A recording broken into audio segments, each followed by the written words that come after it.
Welcome friends, स्वागत है आप लोग का क्लास में। चलिए क्लास 9 चैप्टर 7 आपका भारत का पड़ोसी देश जिसमें कि चल रहा है आपका बांग्लादेश। आज हम बांग्लादेश के बारे में डिस्कस करेंगे। चलिए देखिए 1947 ईस्वी में भारत विभाजन के फलस्वरूप बांग्लादेश पूर्वी पाकिस्तान के रूप में पाकिस्तान का एक अंग घोषित किया गया। यानी 1947 का जो भारत विभाजन हुआ था उसमें बांग्लादेश को मतलब पाकिस्तान का एक अंग माना जाता था, ठीक है। लेकिन 17 दिसंबर 1971 ईस्वी को बांग्लादेश के नाम से यह सार्वभौम स्वतंत्र देश घोषित हो गया। उसके बाद 17 दिसंबर 1971 ईस्वी को बांग्लादेश एक स्वरूप रूप से स्वतंत्र रूप से अपना नाम लेके स्वतंत्र राज्य घोषित किया गया, यानी बांग्लादेश के नाम से। इसकी सीमा पश्चिम, उत्तर एवं पूर्व की ओर भारत की सीमा से सटी हुई, यानी पश्चिम, उत्तर, पूर्व तीन तरफ से भारत की ओर सटी हुई है, ठीक है। इसके पूर्व में आपको म्यांमार, वर्मा मिल जाएगा तथा दक्षिण में बंगाल की खाड़ी स्थित है। उत्तर में भारत के असम तथा मेघालय, पूरब में त्रिपुरा तथा मिजोरम एवं पश्चिम बंगाल राज्य स्थित हैं। इसके सभी दिशा में बांग्लादेश का कुल क्षेत्रफल 148,393 वर्ग किलोमीटर है। जनसंख्या के दृष्टिकोण से बांग्लादेश एशिया का 5वां सबसे बड़ा राष्ट्र है, ठीक है। जनसंख्या की दृष्टि से बांग्लादेश एशिया का 5वां राज्य है, सबसे बड़ा राष्ट्र है जनसंख्या के आधार पर, ठीक है। देश की 98% जनसंख्या वह बंगाली समुदाय की है, शेष लोग जनजातीय हैं और लगभग 83% जनसंख्या वहां मुसलमानों की है। यानी बंगाली मुसलमान एक बराबर है, थोड़े बहुत वहां पे जनजातियां आपको देखने के लिए मिल जाएगा। आगे बात करते हैं संरचना एवं स्थलाकृति की। तो बांग्लादेश डेल्टाई प्रदेश है, ठीक है, क्योंकि बंगाल की खाड़ी उधर ही से जा रही है तो डेल्टा तो बनाए गए वहां पे, जो विश्व के सबसे बड़े डेल्टा अर्थात गंगा ब्रह्मपुत्र डेल्टा के मध्य स्थित है। कहां पे स्थित है बांग्लादेश? आपका गंगा ब्रह्मपुत्र डेल्टा के मध्य में स्थित है, ठीक है। बांग्लादेश के पूर्वी तट पर स्थित कॉक्स बाजार विश्व का सबसे बड़ा बलुई बीच है, ठीक है। कॉक्स बाजार जो है विश्व का सबसे बड़ा बलुई बीच है वहां पे, ठीक है।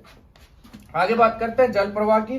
तो बांग्लादेश में नदियों का जाल बिछा हुआ, ये नदियां एक और परिवहन में मदद करती है तो दूसरी ओर बाढ़ से तबाही भी लाती है। यानी एक तरफ फायदा तो यह है कि भैया वाहन यानी कहीं तो पानी के रास्ते, समुद्र के रास्ते आवागमन का रास्ता तो है, पर वही आवागमन कभी कभी तबाही में बदल जाते हैं, यानी है ना, बाढ़ में बदल जाती है, ठीक है। चलिए आगे देखते हैं इसका।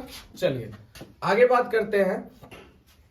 बांग्लादेश में बहने वाली प्राय सभी नदियां बंगाल की खाड़ी में गिरती है, ठीक है। बांग्लादेश से जितनी भी नदियां होके जाती हैं वो सभी बांग्लादेश में गिरती है, ठीक है। उसके बाद यहाँ की मुख्य नदी आपको गंगा, ब्रह्मपुत्र, मेघना, पद्मा, सुरमा इत्यादि है, ठीक है। बांग्लादेश की मुख्य नदियां आपको गंगा, ब्रह्मपुत्र, मेघना, पद्मा और सुरमा है। ब्रह्मपुत्र को बांग्लादेश में जमुना कहा जाता है। बहुत इंपॉर्टेंट क्वेश्चन है, बहुत सारे एग्जाम में पूछा गया है। ब्रह्मपुत्र को बांग्लादेश में किस नाम से जाना जाता है? जमुना नाम से जाना जाता है, याद रखिएगा। गंगा और ब्रह्मपुत्र की संयुक्त धारा को, दोनों के जो मिलन को क्या कहते हैं? मेघना कहते हैं, ये भी याद रखिएगा। गंगा और ब्रह्मपुत्र की संयुक्त धारा को क्या कहते हैं? मेघना कहते हैं। मेघना किसे कहते हैं? गंगा और ब्रह्मपुत्र के मेल को मेघना कहते हैं, ठीक है। और ब्रह्मपुत्र को बांग्लादेश में क्या कहते हैं? जमुना कहते हैं, याद रखिएगा। आगे बात करते हैं जलवायु विशेषताएं, ठीक है। तो बांग्लादेश की जलवायु मानसूनी है। बांग्लादेश में वर्षा अधिक होती है और वर्षा का वार्षिक औसत 200 से 500 सेंटीमीटर तक रहता है वहां पे। अक्टूबर से दिसंबर तक दक्षिणी भाग चक्रवातों की चपेट में रहता है, यानी अक्टूबर से दिसंबर का जो महीना है तो दक्षिणी भाग चक्रवात से घिरा हुआ रहता है, जिसके कारण मौसमी अनिश्चितता बनी रहती है। उन दिनों ज्वारीय लहरें तटीय भाग से होकर भीतर प्रवेश कर जाती हैं तथा जानमाल की अपार क्षति पहुंचती है। इन तूफानों को काल वैसाखी कहते हैं, ठीक है। काल वैसाखी आपका कहां मिल जाएगा देखने के लिए? तो याद रखिएगा बांग्लादेश में, ठीक है। आगे बात करते हैं मृदा एवं वनस्पति। तो बांग्लादेश मुख्यतः मैदानी देश है। यहाँ प्रतिवर्ष बाढ़ की नई मिट्टी की परत बिछी रहती है और जिसके कारण इसके एक बड़े भाग पर उपजाऊ दोमट मिट्टी मिलती है हम लोग को, जो इसका सबसे महत्वपूर्ण संसाधन है वहां पे खेती कृषि का, ठीक है। आगे चटगांव और सिलहट के पर्वतीय भागों में सदाबहार वन पाए जाते हैं। इन सदाबहार वनों में बांस की प्रधानता वहां पे ज्यादा है। दक्षिण डेल्टाई प्रदेश में दलदली वन मिलते हैं जिसमें सुंदरी वृक्षों की प्रधानता है। आगे बात करते हैं, यहाँ मैंग्रोव वन अधिक पाए जाते हैं। सुंदरी वृक्ष की लकड़ी रेल, स्लीपर, ईंधन, लुगदी एवं औद्योगिक कार्यों के लिए प्रयुक्त किया जाता है। तो याद रखिएगा सुंदरी वृक्ष का प्रयोग किस लिए होता है? तो रेल की पटरी बनाने के लिए, स्लीपर बनाने के लिए, ईंधन, लुगदी आदि में इसका उपयोग होता है। ठीक है, चलिए आगे देख लेते हैं। आगे बात करते हैं खनन एवं उद्योग का अर्थव्यवस्था पे प्रभाव। तो देखिए, बांग्लादेश खनिज संसाधन के दृष्टिकोण से निर्धन है। इस देश में मिलने वाले प्रमुख खनिज आपको कोयला, चूना पत्थर, नमक, कांच की बालू, लोहा तथा प्राकृतिक गैस हो जाएंगे। ठीक है, बांग्लादेश में आधुनिक उद्योग धंधों का अधिक विकास नहीं के बराबर हुआ है, इसलिए यहाँ की अधिकांश जनसंख्या कृषि पर ही निर्भर है। संसार का 50% जूट और जूट का सामान आपको बांग्लादेश ही निर्यात करता है। ठीक है, आगे बात करते हैं इसके प्रमुख निर्यात की जाने वाली वस्तु में आपका जूट हो जाएगा, जूट का सामान, मछली, जड़ी बूटियां, मछली की तो बात ही है, जड़ी बूटियां, विद्युत उपकरण एवं इंजीनियरिंग के सामान है। ठीक है, चलिए, तो ये था आपका चैप्टर जो कि आपका मुख्य पॉइंट था। तो ये हो गया आपका खत्म। अब चलते हैं साथ ही साथ अभ्यास के प्रश्न उत्तर पे। तो चलिए, सबसे पहला क्वेश्चन है आपका, बांग्लादेश का पूर्व नाम क्या था बताइए। अभी आपने पूरा थ्योरी पढ़ा, अब आपका आंसर आना चाहिए। बांग्लादेश का पूर्व का नाम क्या था? पूर्वी पाकिस्तान, पूर्वी बंगाल या पाकिस्तान या मुजीबनगर। तो क्या हो जाएगा इसका सही आंसर? तो इसका सही आंसर हो जाएगा बाबू पूर्वी पाकिस्तान। क्या हो जाएगा? पूर्वी पाकिस्तान। दूसरा क्वेश्चन है, भारत के साथ बांग्लादेश की स्थानीय सीमा कितनी लंबी है? ठीक है, भारत के साथ बांग्लादेश की स्थानीय सीमा कितनी लंबी है? 4018, 4096, 4180 या 4009 किलोमीटर। तो देखिए, भारत के साथ बांग्लादेश की स्थानीय सीमा 4096 किलोमीटर लंबी है। ठीक है, आगे है बांग्लादेश कब स्वतंत्र हुआ? अभी जस्ट पढ़ाया हुआ है, कब हुआ है? आप लोग का आंसर आ जाना चाहिए कमेंट में। 17 दिसंबर 1970 की, 18 अक्टूबर 1971 की, 17 दिसंबर 1971 की, 18 मार्च 1981। इसका सही जवाब हो जाएगा 17 दिसंबर 1971 ईस्वी में बांग्लादेश स्वतंत्र हुआ था। ठीक है, अगला है बांग्लादेश एशिया महाद्वीप के किस भाग में है? बांग्लादेश आपको बताना है एशिया महादेश के किस भाग में है? पश्चिमी भाग, दक्षिणी या उत्तरी या पूर्वी? किस भाग में हो जाएगा आप लोग का? तो ये आपका दक्षिणी भाग में हो जाएगा। ठीक है, कहां हो जाएगा? दक्षिणी भाग में। बांग्लादेश एशिया महाद्वीप के किस भाग में? दक्षिणी भाग में। चलिए आगे क्वेश्चन देख लेते हैं। चलिए आगे 5 नंबर क्वेश्चन है आप लोग का, ब्रह्मपुत्र को बांग्लादेश में किस नाम से जाना जाता है? मेघना, जमुना, सुरमा या कर्णफूली? ठीक है, तो देखिए, ब्रह्मपुत्र को बांग्लादेश में जमुना के नाम से जाना जाता है। ठीक है, आगे बात करते हैं लघु उत्तरीय प्रश्न में। पहला क्वेश्चन है, ढाका नगर की स्थिति एवं महत्व पर प्रकाश डालें।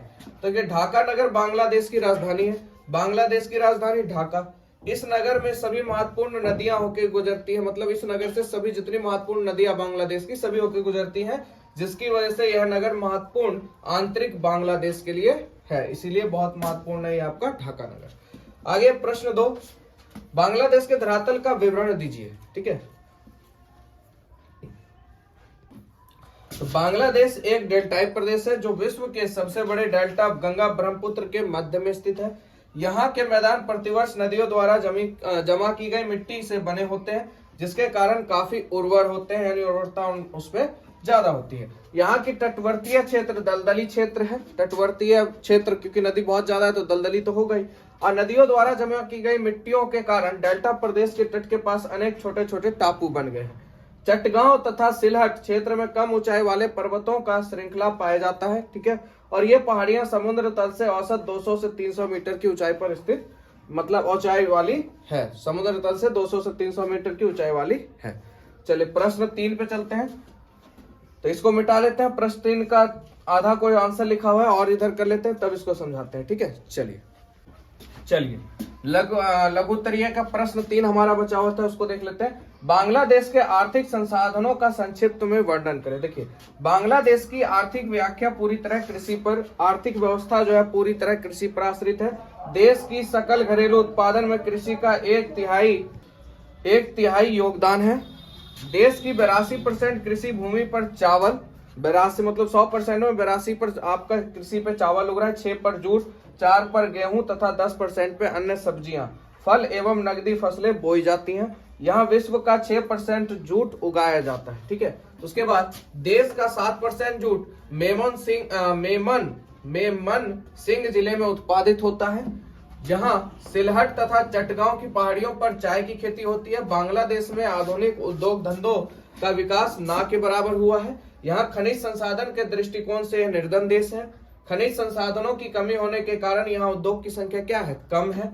राष्ट्रीय उत्पादक का केवल 10% उद्योगों से प्राप्त होता है। यहाँ जूट, सूती वस्त्र, कागज, चीनी तथा मछली उत्पादन उद्योग यहाँ पर विकसित है आपके बांग्लादेश में। ठीक है, तो ये था आपका लघु उत्तरीय। अब चलते हैं हम लोग दीर्घ उत्तरीय प्रश्न पर।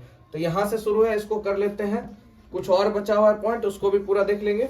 तो चलिए इसको 3 नंबर को हम मिटा देते हैं, उसके बाद इस पूरे को देखेंगे। ठीक है, चलिए अब चलते हैं दीर्घ उत्तरीय प्रश्न पर हम लोग। तो पहला क्वेश्चन है, बांग्लादेश का भौगोलिक वर्णन विस्तार से करें। देखिए, बांग्लादेश की सीमा पश्चिम उत्तर पूर्व की ओर भारत की सीमा से सटी हुई है, जिसकी लंबाई करीब 4096 किलोमीटर है। इसके पूर्व में म्यांमार तथा दक्षिण में बंगाल की खाड़ी स्थित है। इसके उत्तर में असम तथा मेघालय, पूरब की बात करें तो त्रिपुरा तथा मिजोरम एवं पश्चिम बंगाल स्थित है। ठीक है, बांग्लादेश का कुल क्षेत्रफल 148,393 वर्ग किलोमीटर है। यह देश का 20 डिग्री उत्तरी अक्षांश से 97 डिग्री उत्तरी अक्षांश तक तथा 85 डिग्री पूर्वी देशांतर से 93 डिग्री पूर्वी देशांतर तक फैला हुआ है। जनसंख्या के हिसाब से बांग्लादेश एशिया का 5वां सबसे बड़ा राष्ट्र है।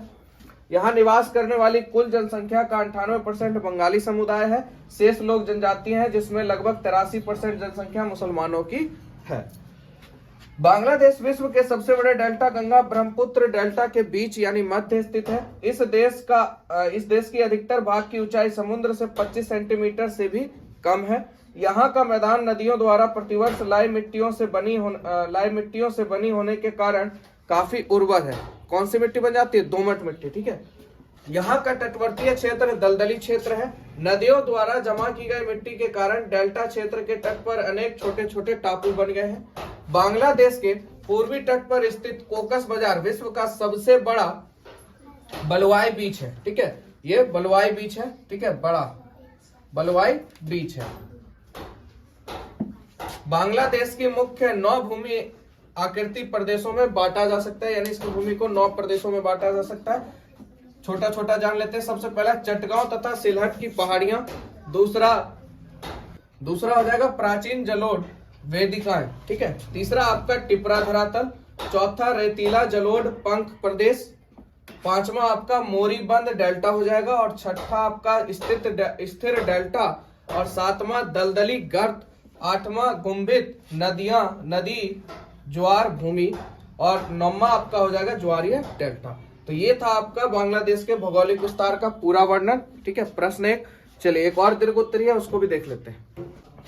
चलिए प्रश्न 2, बांग्लादेश की कृषि का आर्थिक महत्व बताते हुए प्रमुख व्यापारिक फसलों का वर्णन करें। तो बांग्लादेश एक कृषि प्रधान देश है। यहाँ की 80% जनसंख्या अपना जीवन यापन कृषि कार्य पर आश्रित करती है। यहाँ की अर्थव्यवस्था में कृषि का महत्वपूर्ण स्थान है। देश के सकल घरेलू उत्पाद में कृषि का लगभग 1/3 योगदान है। कृषि के अलावा यहाँ अन्य आर्थिक क्रियाओं के रूप में जैसे पशुपालन हो गया, मछली पकड़ना हो गया, वानिकी का कार्य किया जाता है। यहाँ कुल कृषि भूमि में से 82% कृषि भूमि पर चावल होता है, 6% जूट, 4% गेहूं तथा 10% अन्य सब्जी, नगदी फसल उसल ये सब आपको बोई जाती है। यहाँ धान की 3 फसलें अमन, ओस और बोरो उपजाई जाती है। देखिए यहाँ से भी एक क्वेश्चन बन गया। धान की 3 फसलें होती हैं। धान 3 किस्में की होती है जो कि बांग्लादेश में पाई जाती है। अमन, ओस और बोरो, याद रखिएगा। अमन, ओस और बोरो धान की किस्में हैं। ठीक है, उसके बाद विश्व की कुल जूट उत्पादन का 6% यहाँ उत्पादित किया जाता है। देश का 60% जूट मेमम सिंह जिले में होता है। सिलहट तथा चटगांव की पहाड़ियों के ढलानों पर चाय उत्पादित किया जाता है। तो चलिए ये था आप लोग का पूरा चैप्टर। तो अभ्यास का प्रश्न और उत्तर भी आपका खत्म हो गया। क्लास कैसा लगा, अच्छा लगा लाइक कीजिए, चैनल को सब्सक्राइब कीजिए और दोस्तों में जरूर शेयर कीजिए, सपोर्ट बनाइए आप लोग। ठीक है, मिलते हैं नेक्स्ट वीडियो में। आज के लिए इतना ही। जय हिंद, जय भारत।